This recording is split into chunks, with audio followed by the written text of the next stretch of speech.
بسم اللہ الرحمن الرحیم۔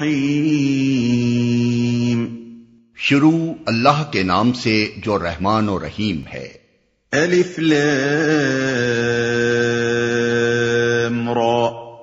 یہ اس کتاب کی آیات ہیں جو اپنا مدعا صاف صاف بیان کرتی ہے۔ ہم نے اسے نازل کیا ہے قرآن بنا کر عربی زبان میں، تاکہ تم اہل عرب اس کو اچھی طرح سمجھ سکو۔ اسے نازل کیا ہے قرآن بنا کر۔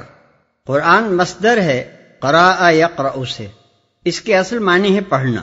مصدر کو کسی چیز کے جب نام کے طور پر استعمال کیا جاتا ہے تو اس سے یہ مفہوم نکلتا ہے کہ اس شے کے اندر معنی مصدری بدرجہ کمال پایا جاتا ہے۔ مثلاً جب کسی شخص کو ہم بہادر کہنے کے بجائے بہادری کہیں تو اس کا مطلب یہ ہوگا کہ اس کے اندر شجاعت ایسی کمال درجے کی پائی جاتی ہے کہ گویا وہ اور شجاعت ایک چیز ہیں۔ پس اس کتاب کا نام قرآن یعنی پڑھنا رکھنے کا مطلب یہ ہوا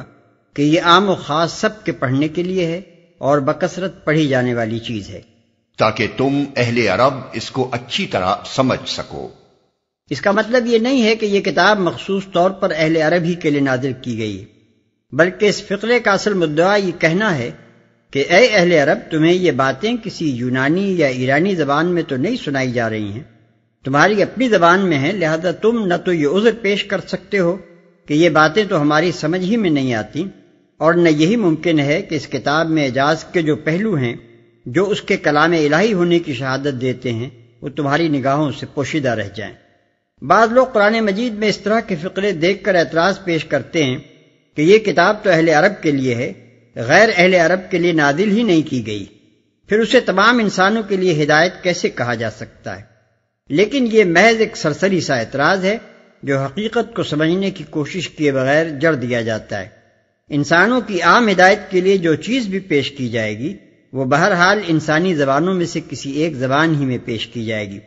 اور اس کے پیش کرنے والے کی کوشش یہی ہوگی کہ پہلے وہ اس قوم کو اپنی تعلیم سے پوری طرح متاثر کرے جس کی زبان میں وہ اسے پیش کر رہا ہے، پھر وہی قوم دوسری قوموں تک اس تعلیم کے پہنچنے کا وسیلہ بنے۔ یہی ایک فطری طریقہ ہے کسی دعوت و تحریک کے بین الاقوامی پیمانے پر پھیلنے کا۔ اے محمد، ہم اس قرآن کو تمہاری طرف وحی کر کے بہترین پیرائے میں واقعات اور حقائق تم سے بیان کرتے ہیں، ورنہ اس سے پہلے تو ان چیزوں سے تم بالکل ہی بے خبر تھے۔ سورہ کے دیباچے میں یہ بات بیان کی جا چکی ہے کہ کفار مکہ میں سے بعض لوگوں نے حضرت صلی اللہ علیہ وسلم کا امتحان لینے کے لیے بلکہ اپنے نزدیک آپ کا بھرم کھولنے کے لیے غالباً یہودیوں کے اشارے پر آپ کے سامنے اچانک یہ سوال پیش کیا تھا کہ بنی اسرائیل کے مصر پہنچنے کا کیا سبب ہوا۔ اسی بنا پر ان کے جواب میں تاریخ بنی اسرائیل کا یہ باب پیش کرنے سے پہلے تمہیداً یہ فقرہ ارشاد ہوا ہے کہ اے محمد صلی اللہ علیہ وسلم، تم ان واقعات سے بے خبر تھے، دراصل یہ ہم ہیں جو وحی کے ذریعے سے تمہیں ان کی خبر دے رہے ہیں۔ بظاہر اس فقرے میں خطاب نبی صلی اللہ علیہ وسلم سے ہے، لیکن اصل میں روئے سخن ان مخالفین کی طرف ہے جن کو یقین نہ تھا کہ آپ کو وحی کے ذریعے سے علم حاصل ہوتا ہے۔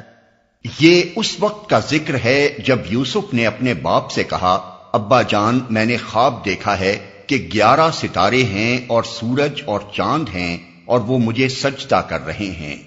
جواب میں اس کے باپ نے کہا، بیٹا، اپنا یہ خواب اپنے بھائیوں کو نہ سنانا، ورنہ وہ تیرے در پہ آزار ہو جائیں گے۔ حقیقت یہ ہے کہ شیطان آدمی کا کھلا دشمن ہے، ورنہ وہ تیرے در پہ آزار ہو جائیں گے۔ اس سے مراد حضرت یوسف علیہ السلام کے وہ 10 بھائی ہیں جو دوسری ماؤں سے تھے۔ حضرت یعقوب علیہ السلام کو معلوم تھا کہ یہ سوتیلے بھائی یوسف علیہ السلام سے حسد رکھتے ہیں اور اخلاق کے لحاظ سے بھی ایسے صالح نہیں ہیں کہ اپنا مطلب نکالنے کے لیے کوئی ناروا کارروائی کرنے میں انہیں کوئی تامل ہو، اس لیے انہوں نے اپنے صالح بیٹے کو متنبہ فرما دیا کہ ان سے ہوشیار رہنا۔ خواب کا صاف مطلب یہ تھا کہ سورج سے مراد حضرت یعقوب علیہ السلام، چاند سے مراد ان کی بیوی حضرت یوسف علیہ السلام کی سوتیلی والدہ، اور 11 ستاروں سے مراد 11 بھائی ہیں۔ اور ایسا ہی ہوگا جیسا تو نے خواب میں دیکھا ہے کہ تیرا رب تجھے اپنے کام کے لیے منتخب کرے گا اور تجھے باتوں کی تہ تک پہنچنا سکھائے گا، اور تیرے اوپر اور آل یعقوب پر اپنی نعمت اسی طرح پوری کرے گا جس طرح اس سے پہلے وہ تیرے بزرگوں ابراہیم اور اسحاق پر کر چکا ہے۔ یقیناً تیرا رب علیم اور حکیم ہے۔ تیرا رب تجھے اپنے کام کے لیے منتخب کرے گا، یعنی نبوت عطا کرے گا، تجھے باتوں کی تہ تک پہنچنا سکھائے گا۔ تأویل الاحادیث کا مطلب محض تعبیر خواب کا علم نہیں ہے جیسا کہ گمان کیا گیا ہے، بلکہ اس کا مطلب یہ ہے کہ اللہ تعالیٰ تجھے معاملہ فہمی اور حقیقت رسی کی تعلیم دے گا، اور وہ بصیرت تجھ کو عطا کرے گا جس سے تو ہر معاملے کی گہرائی میں اترنے اور اس کی تہ کو پا لینے کے قابل ہو جائے گا۔ یقیناً تیرا رب علیم اور حکیم ہے۔ بائبل اور تلمود کا بیان قرآن کے اس بیان سے مختلف ہے۔ ان کا بیان یہ ہے کہ حضرت یعقوب علیہ السلام نے خواب سن کر بیٹے کو خوب ڈانٹا اور کہا، اچھا اب تو یہ خواب دیکھنے لگا ہے کہ میں اور تیری ماں اور تیرے سب بھائی تجھے سجدہ کریں گے۔ لیکن ذرا غور کرنے سے بآسانی یہ بات سمجھ میں آ سکتی ہے کہ حضرت یعقوب علیہ السلام کی پیغمبرانہ سیرت سے قرآن کا بیان زیادہ مناسبت رکھتا ہے نہ کہ بائبل اور تلمود کا۔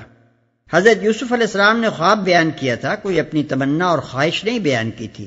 خواب اگر سچا تھا، اور ظاہر ہے کہ حضرت یعقوب علیہ السلام نے اس کی جو تعبیر نکالی وہ سچا خواب ہی سمجھ کر نکالی تھی، تو اس کے صاف معنی یہ تھے کہ یہ یوسف علیہ السلام کی خواہش نہیں تھی بلکہ تقدیر الہی کا فیصلہ تھا کہ ایک وقت ان کو یہ عروج حاصل ہو۔ پھر کیا ایک پیغمبر تو درکنار، ایک معقول آدمی کا بھی یہ کام ہو سکتا ہے کہ ایسی بات پر برا مانے اور خواب دیکھنے والے کو الٹی ڈانٹ پلائے؟ اور کیا کوئی شریف باپ ایسا بھی ہو سکتا ہے جو اپنے ہی بیٹے کے آئندہ عروج کی بشارت سن کر خوش ہونے کے بجائے الٹا جل بھن جائے؟